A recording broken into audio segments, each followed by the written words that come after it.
जारी रिपोर्ट यूनिस आवान लाहौर के इलाका NA 120 PP 151 UC 177 के इलाकों मनावा, रामपुरा, कोट अब्दुल्ला, अतु के अवान और गिरदरमा में शहरियों का शदीद एहतजाज जारी है। मकीनों का कहना है कि वाघा बॉर्डर से डेरा गुजरा तक जारी तरक्याती कामों के बायस गहरी खुदाई और खुले गटरों ने इलाके को खतरनाक बना दिया है।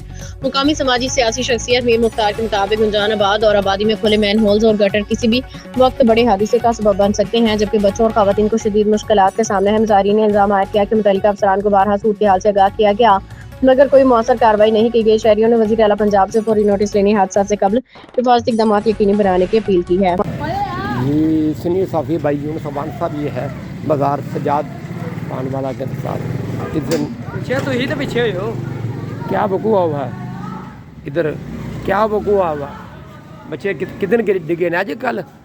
दो बच्चे ते भां डिगे ने, एक बच्चे नूं ते मसां ओहदा हत्थ नज़र आए ने ते छोटे जिहा बच्चे गुजरदे ने, ਇਹ ਤੁਹਾਡੇ सामने खड़े ने। ਇਹਦੇ ਤੋਂ ਵੀ ਛੋਟਾ ਬੱਚਾ ਜਿਹਦਾ ਹੱਥ ਨਜ਼ਰ ਆਇਆ ਉਹਨੂੰ ਦਵਾ ਦਾ ਫੜਿਆ। चलो शुक्रिया जी सीनियर साफ़ी मतलब यूनुस अवान साहब। आ बच्चा चलो बांस सही हो ना, चलो शुक्र। चलो।